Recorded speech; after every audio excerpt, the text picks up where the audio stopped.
I'm Brittany Lewis with Forbes Breaking News. Senator Sheldon Whitehouse objected the Gas Prices Relief Act on the Senate floor Tuesday. While Republicans have blamed the Biden administration's policies for record-high gas prices, the Rhode Island Democrat pointed the finger at, quote, the international cartel that our oil industry is a part of. Republican Senator Roger Marshall rebuffed, claiming that, quote, the prices of oil are being driven up by the uncertainty created by this administration. Take a look at that exchange here. Madam Chairman, I'd like to ask unanimous consent that the Committee of Energy and Natural Resources be discharged from further consideration of Senate 3986 and the Senate proceed to its immediate consideration. I further ask that the bill be considered read a third time and passed, and that the motions to reconsider be made and laid upon the table. Is there objection? Madam President, reserving the right to object. Senator from Rhode Island.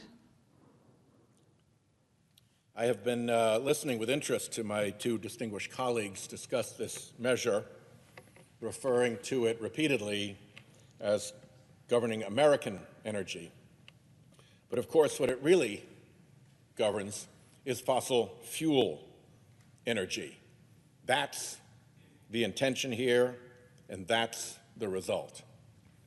Let's start with a basic factual proposition, which is that the price of oil is set by oil companies. In a market economy, the producer of a product chooses the price. And what has happened in this instance is that the oil industry has chosen to depart from market economics, to depart from the costs that were the same just a few years ago, and instead to follow upwards the international cartel that our oil industry is a part of. This international cartel has driven world oil prices extremely high. And American oil companies have chosen to follow that price, raise the prices at the pump, punish American drivers in order to blow out their profits. We know that this is true because the companies themselves are reporting unprecedented profits, massive profits. We know they're not tracking the cost of production at a reasonable profit because their profits have soared as they have chosen to pursue this international cartel price and punish American drivers. It is their choice. And then they have the colossal nerve to take their choice, what they have done to American drivers, and then start using that for leverage to try to get other fossil fuel industry prerogatives accomplished politically. And let me say, don't be mad at the gas station owner. The gas station owner is not the one who is jacking up the prices. For a lot of gas station owners, they don't even make money on the gas. You got to go in and buy a coffee or snacks to have them make money. Your local gas station is not the problem with these prices. The problem is Chevron, Exxon, Marathon, all of the big oil companies that have chosen to drive gas prices through the roof so they can fill their pockets with profit, so they can prepare for the fact that their product has got an end point. We can't keep polluting the earth the way we are with the emissions of fossil fuel. I noticed that neither of my colleagues mentioned that this fossil fuel actually gets burned. We don't eat it, we burn it. And when we burn it, it emits CO2 and other gases, and we are seeing the effect of that all over the planet. Pollution increases. CO2 levels continue to increase. We constantly set new records for CO2 levels in the atmosphere. Heat increases. We are heating the oceans so fast There's a new term that we've had, a new term of measurement, a zettajoule. A zettajoule. You know what a zettajoule is? A joule is the unit of heat energy measurement. A zettajoule is that unit with 21 zeros after it. It is an enormous number. All of the fossil fuel burned by all of the people across this entire planet amounts to less than half of a zettajoule of energy. All of it, less than half. And for the price of that, because of the emissions, because of the pollution, because of the CO2, because of the methane, we are heating up the planet so fast that every year 14 zettajoules of excess heat go into the oceans, where my fishermen in Rhode Island see their catches disappear, see their lives turned upside down, see fisheries that their fathers and their grandfathers fished completely upturned. This comes home in Rhode Island. Our Coastal Resources Management Council predicts that all that ocean warming is going to raise sea levels so that in my lifetime we're going to start to see flooding. Things that are now part of our state are going to become islands. Warwick Neck becomes Warwick Neck Island. Bristol becomes Bristol Island. Pappasquash Point becomes Pappasquash Island. Newport divides into a mainland and an island.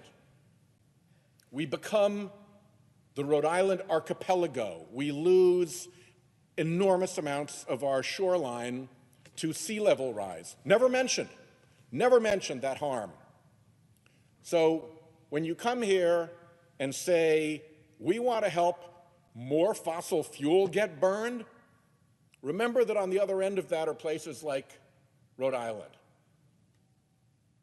And if we want to have a conversation about how we solve price now and how we protect against emissions later, that's a conversation I'm more than willing to have. But a one-sided conversation that's only about more burning, more pollution, more emissions, more of that for Rhode Island, I don't think so. And it's not, of course, just Rhode Island. Other states are having unprecedented wildfires. They're having unprecedented droughts. We are seeing a planet whose basic operating systems are being changed by fossil fuel emissions. And until we grapple with that seriously, you can bet I will object, which I do. The objection is heard.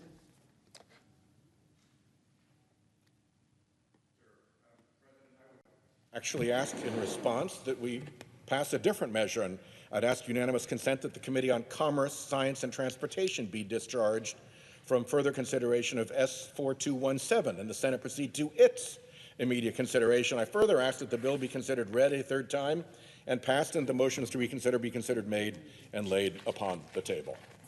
Is there objection? Reserving the right to object. Senator from Kansas. Thank you, Madam President. You know, I think we should be calling electric cars coal-powered cars. We should start thinking about a cradle-to-grave environmental impact of some of the alternatives. But I want to reassure to my colleague, the folks on the other side of the aisle, that I want to leave this world cleaner, healthier, and safer than we found it. But on the other hand, we can't create such high inflation with reckless spending and energy policies that stifle American energy. I do believe that there's a balance. I do believe that there's opportunities, but we can't go from 0 to 90 miles an hour overnight, nor can we throw the brakes on our current energy supply. I grew up in the oil patch. I live in the oil patch. The prices of oil are being driven up by the uncertainty created by this administration. Make no mistake about it, the price of oil is people that are thinking about investing. What will they get 2 years from now? It would take 2 years probably to see any type of return on investment from an oil field exploration. But this president and his policies, his regulations continue to create uncertainty and drive the price up for all Americans. Just the thought of $5 a gallon gasoline makes my heart shiver. The people I talk to back home, there's no conversation I'm going to have without someone bringing up the price of gasoline right now.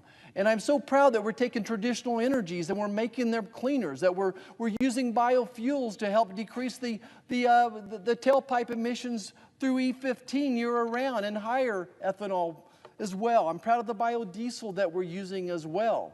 I think that there's incredible opportunities out there, but inflation, reckless spending, inflation, driving up the price of gasoline very purposefully is what this president has accomplished, and it's hurting people back home. Madam President, I yield the floor. I think you want to object, Mr. So I yield the floor back to Senator. I think my colleague may care to object. So I object to Senator Whitehouse? Okay. Objection is heard. Okay, thank you. Or at least to the motion I propounded anyway. There we go. Yes, I specifically object Senator to is the free motion. to My object to apologies. Senator Whitehouse, of course, as well, but I think the intention was to object to the measure. I see that my friend Senator Barrasso has joined us, so I mentioned Zetajoules. I want to add one other figure.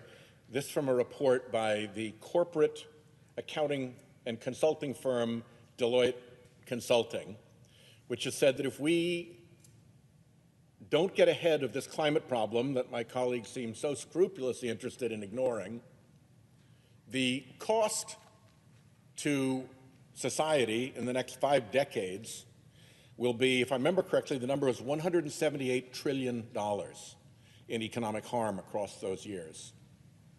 You want to talk about big numbers?